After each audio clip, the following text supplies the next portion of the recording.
Hello everyone, welcome to this channel. आज हम बीएलईडी entrance exam preparations के लिए केमिस्ट्री का चैप्टर 5th लेकर आए हैं, that is chemistry of non metals, right. तो चलिए स्टार्ट करते हैं। हाइड्रोजन पहला टॉपिक है। हाइड्रोजन हमारा फर्स्ट एलिमेंट है और लाइटेस्ट एलिमेंट है पीरियोडिक टेबल का, ठीक है। जो हाइड्रोजन है वो डायटॉमिक मॉलिक्यूल में एग्जिस्ट करता है, दैट इज़ H2 मॉलिक्यूल्स में एग्जिस्ट करता है। तो हम हाइड्रोजन को डाई हाइड्रोजन भी बोलते हैं। वाई? बिकॉज हाइड्रोजन जो है H2 मॉलिक्यूल में एग्जिस्ट करता है, डाई एटॉमिक मॉलिक्यूल में एग्जिस्ट करता है। एंड हाइड्रोजन को डिस्कवर किया था हेनरी कैवेंडिश ने। ओके, हाइड्रोजन का एटॉमिक नंबर 1 होता है, हम सभी को पता है 1 होता है, राइट।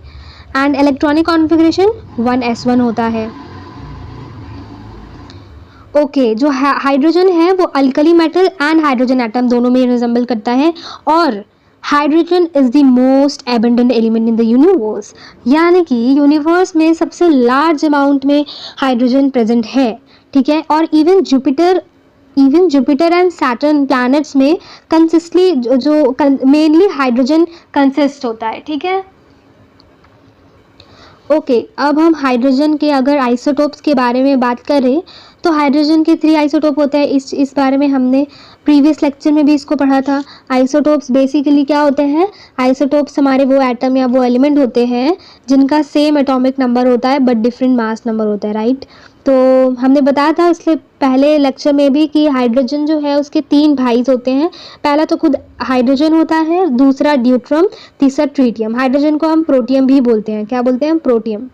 तो देखिए, हाइड्रोजन की बात करें जिसको हम प्रोटियम भी बोलते हैं, उसका सिंबल 1H1 हो गया और हम उसको या फिर H से नॉर्मली रिप्रेजेंट करते हैं।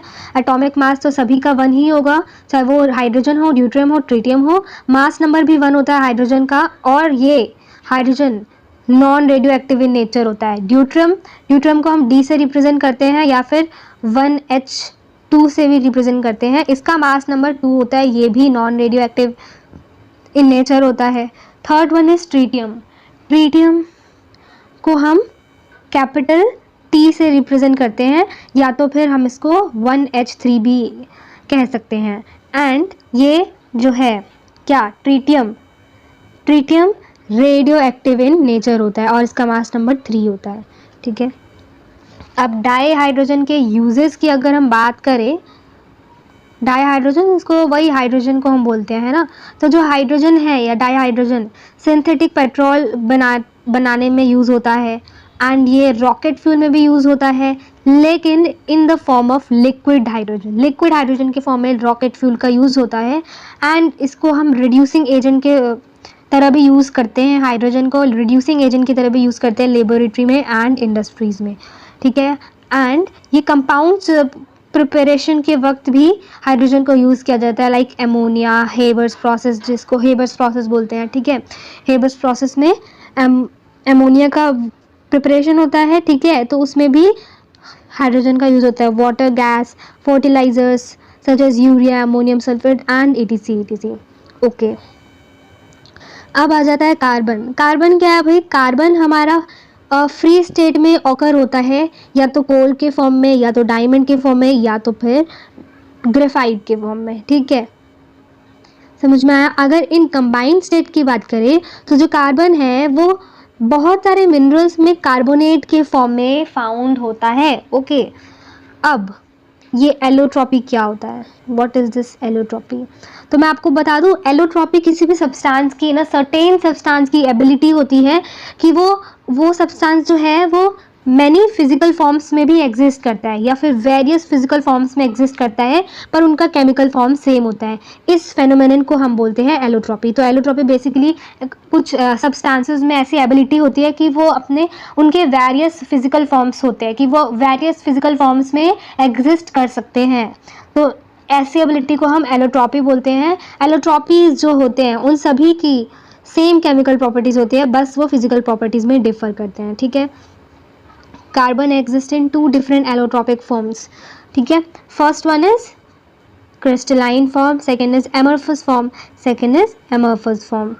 तो क्रिस्टलाइन फॉर्म्स में हमारा डायमंड आ जाता है, ग्रेफाइट आ जाता है, फुलोरेंस आ जाता है। फुलोरेंस जो है एक न्यू कार्बन स्पीशीज़ है जिसको कार्बन वेपर को कंडेंस करके कंडेंसेशन प्रोसेस के थ्रू फॉर्म किया गया था फुलोरेंस को। एंड अगर हम एमोफस फॉर्म की बात करें तो उसमें coal, wood, charcoal, animal charcoal, lamp, black coke वगैरह वगैरह आ जाता है। तो यानी कि कभी भी कोई भी टर्म अगर कोल के फॉर्म में हुआ, कोल या कोई भी लास्ट चारकोल वगैरह, वुड, तो ये सारे जो है एनिमल चारकोल है ना, ये सारे जो है ये एमरफस फॉर्म में आएंगे। तो कोल जहाँ देख लिया आपने, मतलब ये एमरफस फॉर्म है, ठीक है।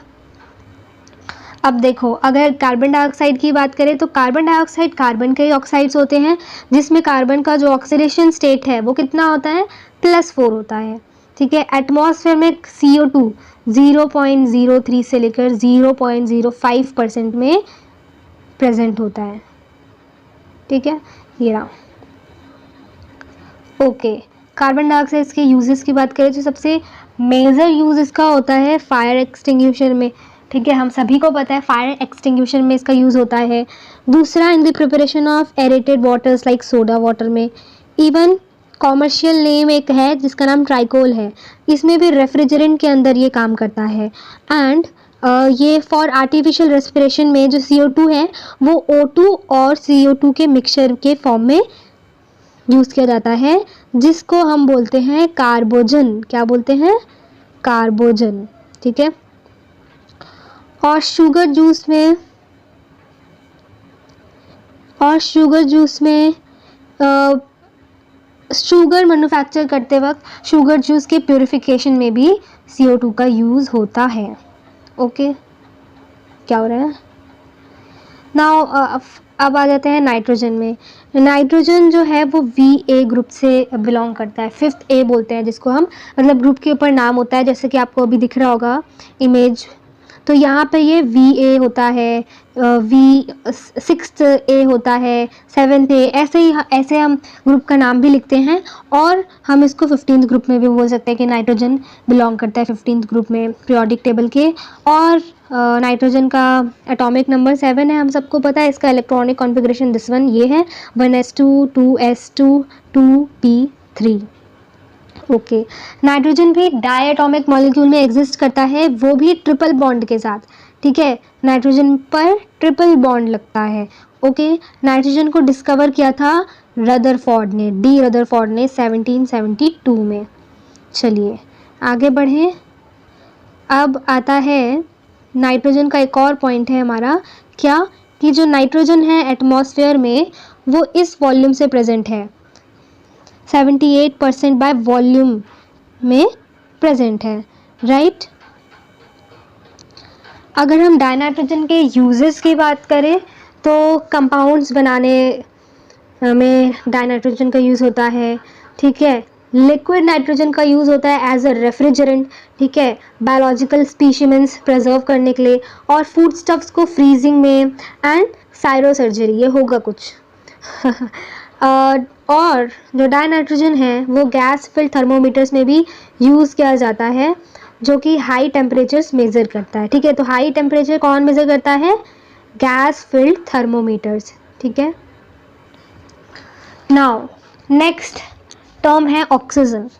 ऑक्सीजन 6A ग्रुप से बिलोंग करता है पीरियोडिक टेबल के। एंड एटॉमिक नंबर क्या है ऑक्सीजन का? 8, वी ऑल नो। एंड इसका इलेक्ट्रॉनिक कॉन्फ़िगरेशन ये रहा। अब वैसे एयर में तो ऑक्सीजन फ्री स्टेट में ऑकर होता है और 21% बाय वॉल्यूम में प्रेजेंट होता है एयर में। और अगर जब ऑक्सीजन कंबाइंड स्टेट में होता है तो वो बाय मास 88.8% से प्रेजेंट होता है ऑफ वाटर, एंड 46.5% से प्रेजेंट होता है by mass of earth's crust. Now almost जितने भी डाइऑक्सीजन हैं एटमॉस्फेयर में, उनकी वजह से ही फोटोसिंथेसिस आज हो पा रहा है। ये इसका रिएक्शन है, देख सकते हो आप। अब ऑक्सीजन के यूजेस के बारे में बात करें तो वैसे तो हम सबको पता है ऑक्सीजन हमारे लिए कितना ज़रूरी है ना, ठीक है। कि हम आज ये वीडियो देख पा रहे हो आप लोग, और मैं ये वीडियो बना पा रही हूँ just because of this oxygen. क्योंकि अगर ये ऑक्सीजन होगा नहीं तो मैं ढंग से बोल नहीं पाऊँगी, ढंग से बोल क्या नहीं पाऊँगी। अगर अभी ऑक्सीजन ख़त्म हो जाए तो हम सब नहीं बच पाएंगे, राइट। तो फिर फिर भी इसके अलावा अगर हम ऑक्सीजन के यूजेस की बात करें, इसके अलावा भी बहुत सारे यूजेस होते हैं, बट हम यहाँ पे 2-3 यूजेस के बारे में बात करें तो ऑक्सीजन को oxy hydrogen and oxy acetylene में यूज़ किया जाता है, टॉर्चेस में, ठीक है, जो कि वेल्डिंग और मेटल्स कट करने में यूज़ किया जाता है। जो लिक्विड ऑक्सीजन है उसको हम as a rocket fuel use करते हैं, एंड जो ऑक्सीजन है वो ऑक्सीडाइजिंग एजेंट की तरह भी काम करता है और ब्लीचिंग एजेंट की तरह भी काम करता है। ओके, अब ऑक्साइड्स की बात करें। ये ऑक्साइड क्या है? क्या है ऑक्साइड? देखो, ऑक्साइड जो है is the binary, listen carefully, the binary compound of oxygen with other element, उसको हम बोलते हैं ऑक्साइड्स। मतलब जब ऑक्सीजन के जो बाइनरी कंपाउंड्स होते हैं, मतलब जो 2 कंपाउंड से जब ऑक्सीजन बनता है या फिर अदर कंपाउंड्स के साथ, फ्लोरीन को छोड़ के, तो वो ऑक्साइड्स होते हैं, ठीक है। यानी कि जो ऑक्सीजन की बाइनरी कंपाउंड्स हैं, मतलब 2 कंपाउंड से ऑक्सीजन की हेल्प से, ऑक्सीजन के साथ 2 कंपाउंड से जुड़कर जब वो बनते हैं अदर कंपाउंड के साथ, तो वो हमारा ऑक्साइड्स कहलाता है। ऑक्साइड्स जो है एसिडिक ऑक्साइड्स होता है, बेसिक ऑक्साइड्स होता है, न्यूट्रल ऑक्साइड्स होता है एंड एम्फोटेरिक ऑक्साइड्स होता है। तो देखो, अगर भाई एसिडिक ऑक्साइड्स की बात करें तो जनरली जो नॉन मेटल्स होते हैं वो एसिडिक ऑक्साइड्स फॉर्म करते हैं एंड ये ब्लू लिटमस को रेड में कन्वर्ट कर देते हैं। तो हमने इससे पहले लेक्चर में भी पढ़ा था कि जो ब्लू लिटमस को रेड में कन्वर्ट कर देते हैं वो क्या होते हैं? एसिड्स। क्या होते हैं? एसिड्स। जो ब्लू को रेड में कन्वर्ट करते हैं वो होते हैं एसिड्स, ठीक है। तो एसिडिक ऑक्साइड्स भी ब्लू को रेड में कन्वर्ट कर देते हैं, लिटमस को, और ये नॉन मेटल से ज़्यादातर एसिडिक ऑक्साइड्स फॉर्म करते हैं। आप इसके एग्जांपल्स देखिए, इसके एग्जांपल्स ये रहे, B2O3, देखो जूम कर दिया, आप ध्यान से देखो, CO2 भी एसिडिक ऑक्साइड होता है, ठीक है। बाकी ये सब आप देख लो। ओके, अब मैं आगे बढ़ते हैं। नेक्स्ट है बेसिक ऑक्साइड्स। बेसिक ऑक्साइड्स क्या होता है? मेटालिक ऑक्साइड्स, जो मेटालिक ऑक्साइड्स होते हैं वो जनरली बेसिक ऑक्साइड्स होते हैं एंड ये एसिड के साथ न्यूट्रलाइज कर देते हैं और रेड लिटमस को ब्लू में कन्वर्ट कर देते हैं। तो जो रेड लिटमस को ब्लू में कन्वर्ट कर देते हैं उन्हें हम क्या बोलते हैं? बेसेस। ये मैंने पिछले लेक्चर में बताया था। एंड बेसिक ऑक्साइड्स भी कर देते हैं। एग्जाम्पल के तौर पे ये है, इसके एग्जाम्पल देखिए, K2O, CaO, calcium oxide, barium oxide, BaO2, है ना। तो आप ये भी देख लो। नेक्स्ट है न्यूट्रल ऑक्साइड्स। न्यूट्रल ऑक्साइड्स हमारे वो ऑक्साइड्स होते हैं बेसिकली जो लिटमस में अपना कोई भी एक्शन नहीं दिखाते हैं, कोई भी रिएक्शन उनका होता ही नहीं लिटमस पेपर में। अगर वो लिटमस पेपर ब्लू पड़ा है तो वो ब्लू ही रहेगा, रेड पड़ा है तो वो रेड ही रहेगा, मतलब लिटमस पेपर में कोई चेंज नहीं होता। ऐसे ऑक्साइड्स को हम न्यूट्रल ऑक्साइड्स बोलते हैं। Getting my point girls? Okay, अब देखो इसके एग्जाम्पल CO कार्बन मोनोऑक्साइड, इसका वन ऑफ द एग्जाम्पल है न्यूट्रल ऑक्साइड्स का, ठीक है। तो कार्बन मोनोऑक्साइड को एटलीस्ट याद रखना कि ये एक न्यूट्रल ऑक्साइड होता है, कार्बन मोनोऑक्साइड, ठीक है।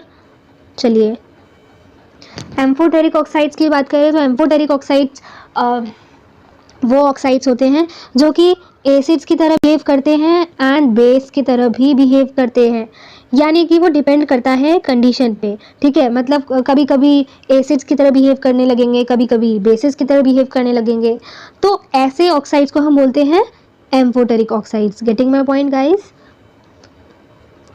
देखो एग्जाम्पल, आप किसी का कुछ और याद रखो या ना रखो, पर 2 एग्जाम्पल्स आप हमेशा याद रखना, ZnO एंड Al2O3, ठीक है।